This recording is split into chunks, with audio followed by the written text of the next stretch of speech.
ভয়.com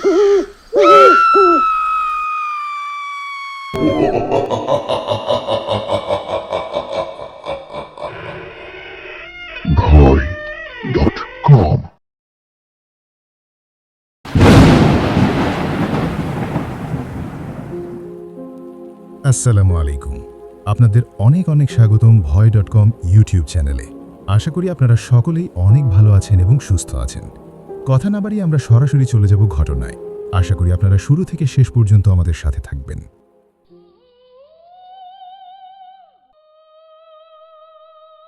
আসসালামু আলাইকুম, আমি আসিফ।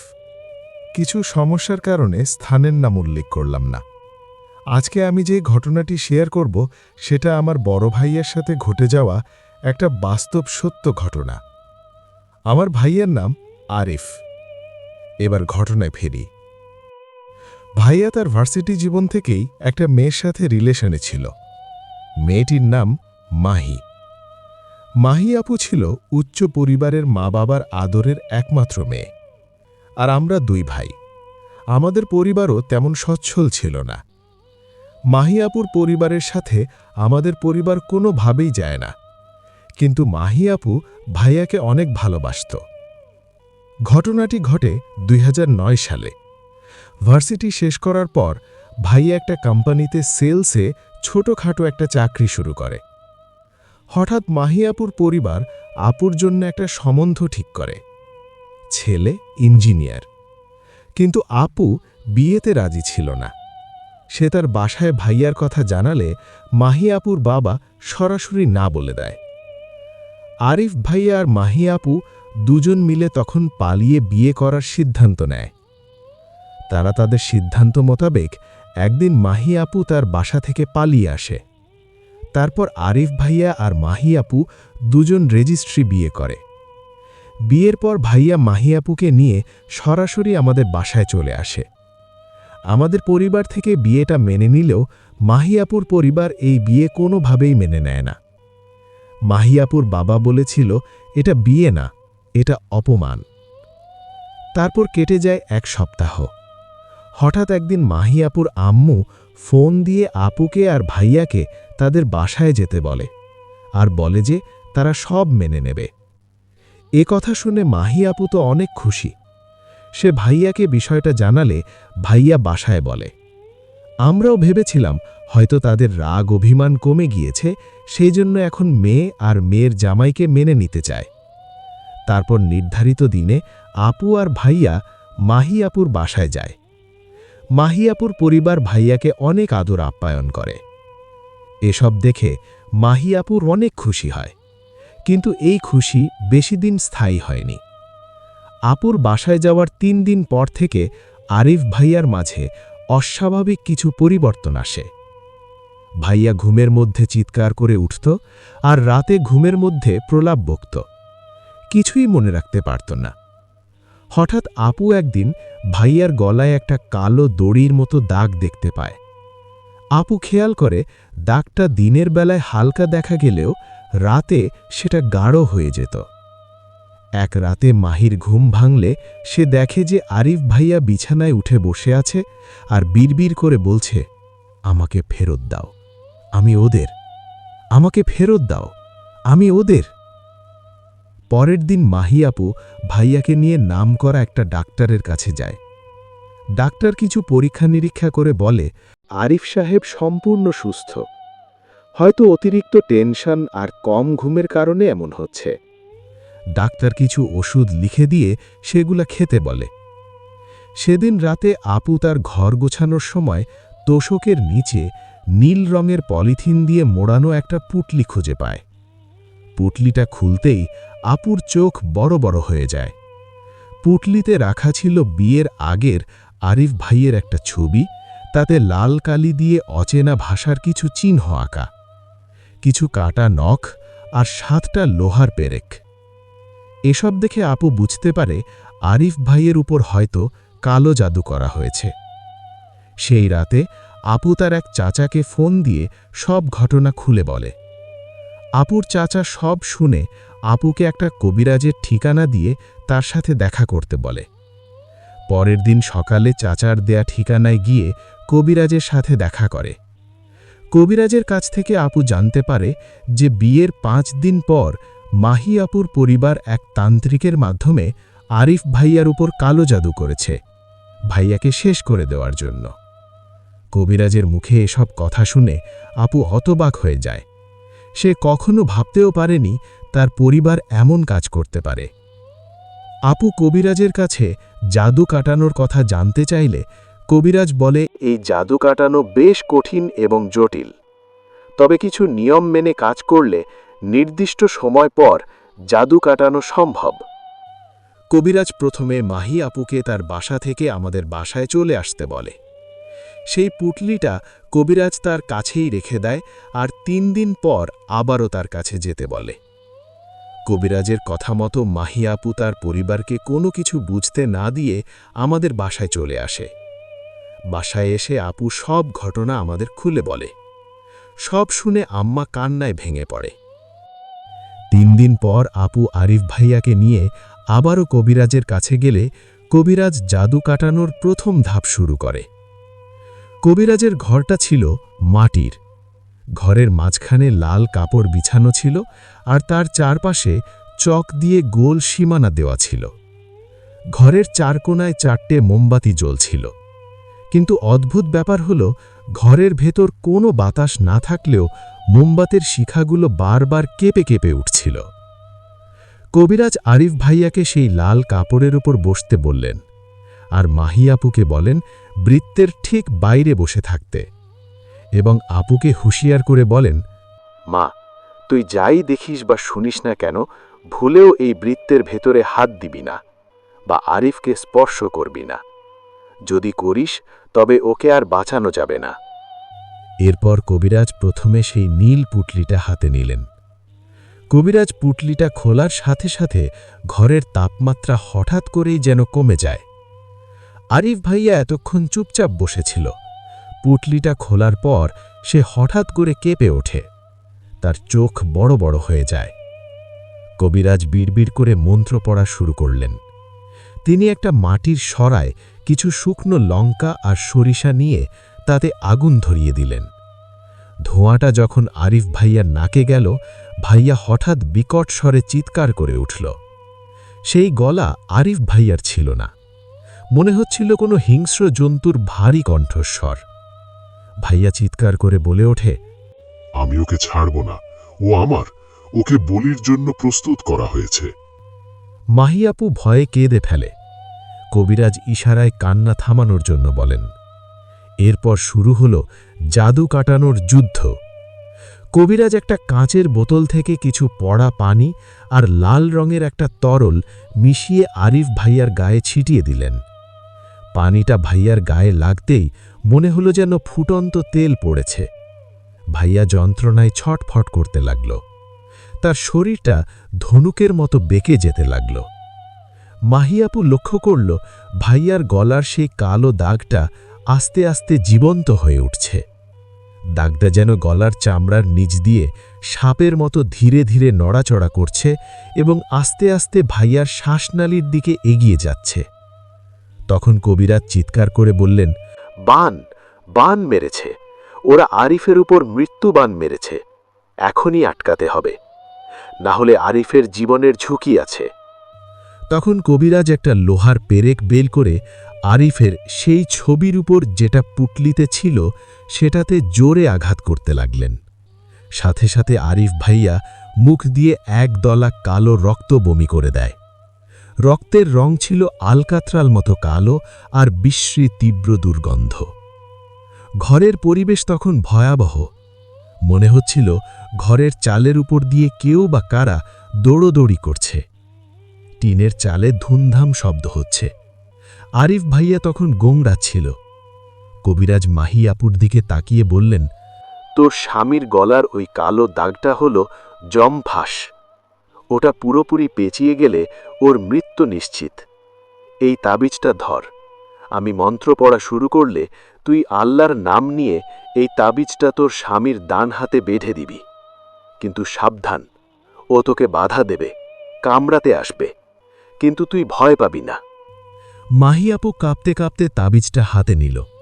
কবিরাজ মন্ত্র পড়া শুরু করলে আপু বৃত্তের ভেতর সামান্য হাত বাড়াতেই আরিফ ভাইয়া হিংস্র চোখে আপুর দিকে তাকায়। ভাইয়ার চোখ তখন সম্পূর্ণ লাল। সে মাহি আপুর দিকে থুথু ছিটিয়ে দিল এবং অদ্ভুত কণ্ঠে গালিগালাজ করতে লাগল। মাহি আপু সাহস সঞ্চার করে যেই না ভাইয়ার হাতটা ধরল, ভাইয়া তাকে ধাক্কা মেরে ফেলে দিতে চাইল। কিন্তু মাহি আপু ভাইয়ার হাত শক্ত করে ধরে তাবিজটা তার বাহুতে বেঁধে দিল। তাবিজটা বাঁধতেই একটা বিকট শব্দ হল, যেন ঘরের কোথাও খুব জোরে বাজ পড়েছে। আরিফ ভাইয়া জ্ঞান হারিয়ে ধপ করে মাটিতে পড়ে গেল। তার গলার সেই কালো দাগটা ধীরে ধীরে হালকা হয়ে আসে। কবিরাজ বললেন, আপাতত বিপদ কেটেছে, কিন্তু পুরোপুরি মুক্তি মেলেনি। ওরা যে জিন চালান দিয়েছে সেটা খুব শক্তিশালী। আরিফ এখন দুর্বল। আগামী ২১ দিন ওকে খুব সাবধানে রাখতে হবে। সেদিন আরিফের জ্ঞান ফেরার পর আপু আরিফ ভাইয়াকে নিয়ে বাসায় ফিরে আসে। বাসায় ফেরার পর আপুর কাছ থেকে আমরা সব জানতে পারি। কিন্তু পরবর্তী সেই ২১ দিন আমাদের পুরো পরিবারের জন্য এক ভয়াবহ মানসিক পরীক্ষার সময় ছিল। কবিরাজের নির্দেশ মতো আরিফ ভাইয়াকে আমরা সম্পূর্ণ আলাদা একটি ঘরে রেখেছিলাম। আরিফ ভাইয়াকে সম্পূর্ণ নিরামিষ খেতে দেওয়া হতো এবং মাহি আপু প্রতিদিন আসরের নামাজের পর মাগরিবের আগ পর্যন্ত ভাইয়ার পাশে বসে সূরা ইয়াসিন পাঠ করতেন। মাঝে মধ্যে গভীর রাতে আরিফ ভাইয়ার ঘর থেকে অদ্ভুত সব শব্দ শোনা যেত। ঘরের চালের উপর ধূপধাপ শব্দ হতো, যেন বিশাল কোনো পাখি ডানা ঝাপটাচ্ছে। মাঝে মধ্যে মনে হতো কেউ ভাইয়ার গলা টিপে ধরে আছে, আর ভাইয়া যন্ত্রণায় গোংড়াচ্ছে। এসব শুনে আপু আর আম্মা অনেক কান্না করত, কিন্তু কবিরাজের কড়া নিষেধ ছিল, যাই হয়ে যাক না কেন সন্ধ্যের পর যেন কেউ ওই রুমের দরজা না খোলে। এভাবেই ২০ দিন অতিবাহিত হয়ে যায়। অবশেষে সেই ২১তম রাত আসে। সেদিন রাতে কবিরাজ ভাইয়ার পুরো শরীরে কালো তাগি সুতা দিয়ে পেঁচিয়ে একটা নির্জন ৩ রাস্তার মোড়ে নিয়ে গেলেন। সাথে ছিলাম আমি, আমার বাবা আর মাহি আপু। সময় তখন রাত ১২টা। জায়গাটা ছিল লোকালয় থেকে বেশ দূরে। চারপাশে ঝোপঝাড় আর ঘন জঙ্গল। শিয়ালের ডাক আর ঝিঝি পোকার শব্দে পরিবেশটা গা ছমছমলা হয়ে আছে। কবিরাজ ৩ রাস্তার ঠিক মাঝখানে বসে একটা গর্ত খুললেন। গর্তের ভেতর তিনি কিছু হাড়, সেই নীল পলিথিন আর আরিফ ভাইয়ার পুরানো গেঞ্জি দিয়ে তৈরি একটা পুতুল রাখলেন। কবিরাজ মাহি আপুকে বললেন, আমি এখন আরিফের শরীরের সমস্ত কালো শক্তি এই পুতুলের মধ্যে নিয়ে আসার চেষ্টা করব।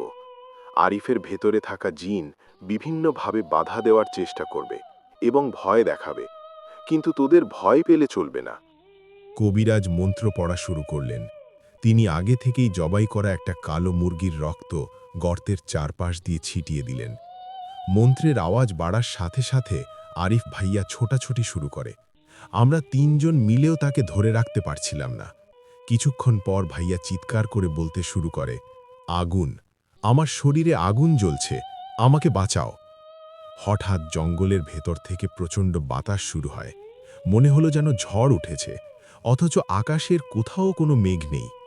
আমাদের চারপাশের গাছগুলো এমনভাবে দুলছিল যেন আমাদের ওপর এক্ষুনি আছড়ে পড়বে। ঠিক সেই মুহূর্তে কবিরাজ ৭টা কাটা লেবু এক এক করে ৪টে ভাইয়ার মাথায় চেপে ধরে জোরে জোরে মন্ত্র পড়তে থাকে, আর পরের ৩টে লেবু ভাইয়ার মাথায় ঠেকিয়ে আস্তে আস্তে বলতে থাকে, এর ওপর থাকা সমস্ত বালা মুসিবত আমি এই পুতুলে বন্দি করলাম। তারপর ৭টা পেরেক সেই পুতুলের গায়ে গেঁথে দিয়ে পুতুলটা আগুন দিয়ে পুড়িয়ে দেয়। পুতুলটা সম্পূর্ণ পুড়ে গেলে কবিরাজ সেই ছাই গর্তের ভেতর মাটি চাপা দিয়ে দেয়। তারপর কবিরাজ ঘরমাক্ত শরীরে উঠে দাঁড়িয়ে আমাদের বলেন, পিছনে না তাকিয়ে আরিফকে নিয়ে সোজা বাড়ি চলে যাও, ভয় নেই, আরিফ এখন মুক্ত। আমরা ৩ জন মিলে আরিফ ভাইয়াকে ধরাধরি করে মেইন রোডে নিয়ে আসি। তারপর একটা ভ্যানে করে সোজা বাসায় চলে আসি। সেদিন ভোরে আরিফ ভাইয়ার জ্ঞান ফেরে। জ্ঞান ফেরার পর একটু স্বাভাবিক হয়ে ভাইয়া উঠে বসে। ভাইয়া বলে তার শরীরটা খুব হালকা লাগছে, যেন বিশাল কোনো পাথর তার বুক থেকে নেমে গেছে। কিন্তু গত 1 মাসের অনেক ঘটনাই ভাইয়া মনে করতে পারছিল না। এর ঠিক 2 দিন পর মাহি আপুর বাড়ি থেকে খবর আসে যে আপুর মা, যিনি এই কাজের মূল হোতা ছিলেন, সে ঘুমের মধ্যে ব্রেন স্ট্রোক করে এবং স্ট্রোকের কারণে তার বাম পাশ সম্পূর্ণ প্যারালাইজড হয়ে যায়। খবরটা পাওয়ার পর আপু অনেক কান্না করেছিল সেদিন। কবিরাজ বলেছিলেন, কালো জাদু বা কুফরি কালাম কাটাতে হলে যে জাদু শুরু করেছে তার ওপর উল্টোকরণ পদ্ধতি অবলম্বন করতে হয়, অর্থাৎ সেই জাদু গিয়ে আঘাত হানে তার ওপর যে জাদু শুরু করেছিল। আল্লাহ তালার অশেষ রহমতে আর মাহি আপুর ভালোবাসার জোরে আরিফ ভাইয়া সেই মরণ ফাঁদ থেকে ফিরে এসেছিল। ভাইয়া এখন সম্পূর্ণ সুস্থ এবং সুখে সংসার করছে। তাদের একটি ফুটফুটে মেয়েও আছে। এই বলে তিনি তার ঘটনা শেষ করেছেন। ঘটনাটি আপনাদের কেমন লেগেছে কমেন্টের মাধ্যমে জানাতে ভুলবেন না। যদি ভালো লেগে থাকে তাহলে লিঙ্কটি শেয়ার করুন আপনার বন্ধু-বান্ধব এবং পরিচিতদের সাথে। এমন আরও ঘটনার জন্য চ্যানেলটি সাবস্ক্রাইব করুন। আমাদের সাথে ঘটনা শেয়ার করতে চাইলে মেইল করুন bhoy.com.story@gmail.com এ। আমরা চলে যাব আমাদের পরবর্তী ঘটনায়।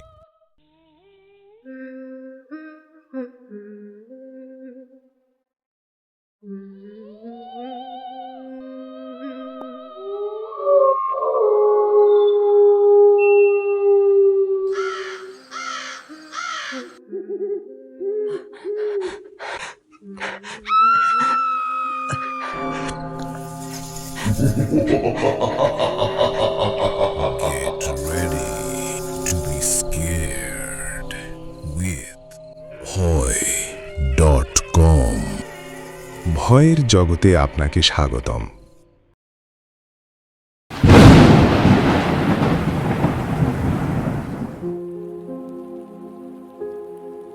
Welcome back. আপনারা শুনছেন Bhoy.com। যেভাবে লেখা আছে আমি সেভাবেই পড়ছি। আসসালামু আলাইকুম, আমি সিফাত। আজ আমি যে ঘটনাটি শেয়ার করব সেটি আমার বন্ধুর সাথে ঘটে যাওয়া একটি হাড় হিম করা ঘটনা। ঘটনাটি আমার বন্ধু প্রান্তর কাছ থেকেই শোনা। ঘটনাটি ঘটেছিল কুড়িগ্রামের ফুলবাড়ি নামক একটি গ্রামে। চলুন ঘটনায় যাওয়া যাক। সময়টা 2014 সাল, কার্তিকের শেষ দিক। কুয়াশা পড়তে শুরু করেছে। গ্রামের নাম ফুলবাড়ি হলেও রাতে গ্রামটি যেন একদম নিস্তব্ধ হয়ে যায়। গ্রামের শেষ প্রান্তে মূল রাস্তা থেকে নেমে যাওয়া এক সরু পথের ধারে রয়েছে এক বিশাল পুরনো বাঁশঝাড়। বাঁশঝাড়টা এতই ঘন যে দিনের বেলাতেও সেখানে সূর্যের আলো মাটি স্পর্শ করতে পারে না। গ্রামের কেউ সন্ধ্যার পর ওই পথ মারাতে চায় না। সবাই বলে ওটা সাধারণ কোনো বাঁশঝাড় নয়, ওটা অভিশপ্ত। কিন্তু প্রান্ত এসব বিশ্বাস করত না। সে বিজ্ঞানের ছাত্র, শহরের কলেজে পড়ে। তার মধ্যে জিনভূত হল মানুষের মস্তিষ্কের হ্যালুসিনেশন বা ভ্রম। সেদিন কোচিং আর বন্ধুদের আড্ডা শেষ করে গ্রামে ফিরতে প্রান্তর বেশ রাত হয়ে যায়। ঘড়ির কাঁটায় তখন রাত 9:40। গ্রামের দিকে এই সময়টা মানে গভীর রাত। চারপাশ নিস্তব্ধ, ঝিঝি পোকা ছাড়া আর কোনো শব্দ নেই। মাঝে মাঝে দূর থেকে শেয়ালের ডাক ভেসে আসছে। প্রান্ত আর তার বন্ধু জয় গল্প করতে করতে আসছিল। জয়ের বাড়ির সামনে আসতেই জয় বলল, দোস্ত, আজ আর সামনে যাব না, শরীরটা ভাল লাগছে না, তুই সাবধানে যাস। এই বলে জয় তার বাসায় চলে যায়। প্রান্ত মোবাইলে টর্চ জ্বলিয়ে একাই হাঁটতে শুরু করে। সামনেই সেই কুখ্যাত বাঁশঝাড়ের রাস্তা। মূল রাস্তা দিয়ে গেলে বাড়ি পৌঁছতে আরও 15 মিনিট সময় বেশি লাগবে। একে তো অনেক রাত, তার উপর সারাদিনের ক্লান্তি। প্রান্ত ভাবল, ধুর, ভূতটুত বলে কিছু নেই, আজ এই শর্টকাট দিয়েই যাব। সে বাঁশঝাড়ের সরু রাস্তায় পা বাড়াল। চারপাশ কেমন যেন থমথমে। বাঁশঝাড়ের ভেতরটা অস্বাভাবিক ঠান্ডা, মনে হচ্ছে ফ্রিজের ভেতর ঢুকে পড়েছে সে। মোবাইলের টর্চের আলোয় পথ চলছে প্রান্ত। হঠাৎ তার মনে হল বাতাসের গন্ধে পরিবর্তন এসেছে। ভেজা মাটির গন্ধের সাথে পচা মাংসের মতো একটা উৎকট দুর্গন্ধ। হাঁটতে হাঁটতে প্রান্ত খেয়াল করল তার নিজের পায়ের চটি জুতোর শব্দের সাথে তাল মিলিয়ে পেছনে আরও একজোড়া পায়ের শব্দ হচ্ছে। শুকনো বাঁশপাতার উপর দিয়ে কেউ যেন খুব সাবধানে হেঁটে আসছে। প্রান্ত থমকে দাঁড়াল। শব্দটাও থেমে গেল। প্রান্ত মনের ভুল ভেবে আবার হাঁটতে শুরু করল। 2 কদম যেতেই আবারও সেই শব্দ। শব্দ কি এবার যেন আরও কাছে। প্রান্তর বুকের ভেতরটা ছত করে উঠল। সে সাহস সঞ্চয় করে হুট করে পেছনে ঘুরল। টর্চের আলো এদিক ওদিক ফেলল, কিন্তু কেউ নেই, শুধু ঘন বাঁশঝাড় আর অন্ধকার। কে ওখানে? প্রান্ত বলে উঠল, কিন্তু কোনো উত্তর এলো না। শুধু বাঁশঝাড়ের উপর দিয়ে একটা প্যাঁচা কর্কশ স্বরে ডেকে উঠল। প্রান্ত এবার ঘামতে শুরু করল। সে দ্রুত পায়ে হাঁটতে লাগল। বাঁশঝাড়ের প্রায় শেষ মাথায় চলে এসেছে সে। ঠিক তখনই রাস্তার বাঁ পাশে তার চোখ আটকে গেল। একটা মেয়ে দাঁড়িয়ে আছে সেখানে। পরনে বহু পুরনো কাদামাখা জরাজীর্ণ এক লাল বেনারসি শাড়ি। মেয়েটা হাঁটুতে মুখ গুজে গুটিসুটি মেরে বসে আছে। তার লম্বা কালো চুলগুলো এলোমেলো হয়ে ছড়িয়ে আছে মাটিতে। প্রান্ত থমকে গেল। এত রাতে এই নির্জন জঙ্গলে একটা মেয়ে? তার যুক্তিবাদী মন বলল, হয়তো কোনো বিপদগ্রস্ত মেয়ে, সাহায্য দরকার। ভয় আর কৌতূহল নিয়ে সে ডাকল, আপু, আপু, এত রাতে এখানে কি করছেন? কোনো উত্তর নেই। প্রান্ত আরেকটু কাছে এগিয়ে গিয়ে আবারও জিজ্ঞাসা করল, শুনছেন, কোনো বিপদ হয়েছে আপনার? মেয়েটা এবার ধীরে ধীরে মাথা তুলল। প্রান্তর টর্চের আলো মেয়েটার মুখের ওপর গিয়ে পড়ল, কিন্তু মুখ দেখা গেল না। মাথার ঘন কালো চুল দিয়ে মুখটা ঢাকা। সেই চুলের ফাঁক দিয়ে শুধু 2টো চোখ জ্বলজ্বল করছে। মানুষের চোখ এমন হয় না। চোখের মনি নেই, পুরোটাই ঘোলাটে সাদা। সাথে সাথে চারপাশের বাতাসটাও যেন ভারী হয়ে উঠল। মেয়েটা তার ভাঙা, যান্ত্রিক এবং অস্বাভাবিক ভারী গলায় বলল, আমারে বাড়ি পৌঁছায় দিবি? কথাটা শোনার সাথে সাথে প্রান্তর শরীরের রক্ত হিম হয়ে গেল। গলার স্বর শুনে মনে হলো গলাটা যেন চেরা। বাতাস বের হওয়ার সময় ঘর ঘর শব্দ হচ্ছে। প্রান্তর পা দুটো যেন মাটির সাথে গেঁথে গেছে। সে পালাতে চাইছে, কিন্তু মস্তিষ্ক পাকে নির্দেশ দিতে পারছে না। মেয়েটা আবার উঠে দাঁড়াল। প্রান্ত খেয়াল করল মেয়েটার উচ্চতা অস্বাভাবিক। মেয়েটা যখন প্রান্তর দিকে এগোতে শুরু করল, প্রান্ত খেয়াল করল মেয়েটির পা মাটিতে পড়ছিল না। সে শূন্যে ভেসে ভেসে কোনো নড়াচড়া না করেই প্রান্তর দিকে এগিয়ে আসছে। হঠাৎ দমকা এক বাতাসে মেয়েটার মুখের ওপর থেকে চুলগুলো সরে গেল। প্রান্ত যা দেখল তা দেখার জন্য সে প্রস্তুত ছিল না। মেয়েটার গায়ের রং ফ্যাকাশে নীল, আর গলার নিচ থেকে বুক পর্যন্ত গভীর এক কাটা দাগ। সেখান থেকে চাপ চাপ কালো রক্ত বের হয়ে জমাট বেজে আছে। মাংসপেশিগুলো ঝুলে আছে।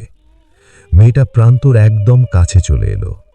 পচা মাংসের গন্ধে প্রান্তর বমি আসার উপক্রম হল। মেয়েটা তার সাদা চোখ বড় বড় করে প্রান্তর মুখের দিকে তাকিয়ে ফিসফিস করে বলল, আমি একা যাইতে পারি না রে, তুই চল আমার সাথে। মেয়েটি তার হাড় হিলখিলে হাতটা প্রান্তর দিকে বাড়ালো। সেই মুহূর্তে প্রান্তর সম্মোহন যেন কেটে গেল। সে শরীরের সমস্ত শক্তি দিয়ে এক বিকট চিৎকার দিল, মাগো! তারপর চোখ বন্ধ করে দিকবিদিক জ্ঞানশূন্য হয়ে দৌড় দিল। কোথায় যাচ্ছে, কিসে ধাক্কা খাচ্ছে, কিছুই তার খেয়াল নেই, শুধু দৌড়াচ্ছে। পরের দিন সকালে প্রান্তকে তার বাড়ির উঠোনে অজ্ঞান অবস্থায় পাওয়া যায়। তার শরীরে 104 ডিগ্রি জ্বর। জ্বরের ঘোরে সে প্রলাপ বকছিল।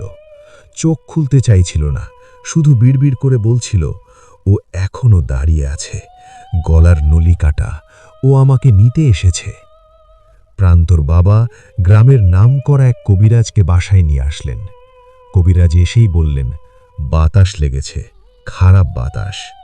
তিনি প্রান্তকে ঝাড়ফুঁক করে হাতে একটা তাবিজ গেঁথে দিলেন এবং প্রান্তর ঘরের চারপাশে গণ্ডি টেনে দিলেন, আর বললেন আগামী 7 দিন প্রান্ত যেন বাসা থেকে বেরোয় না।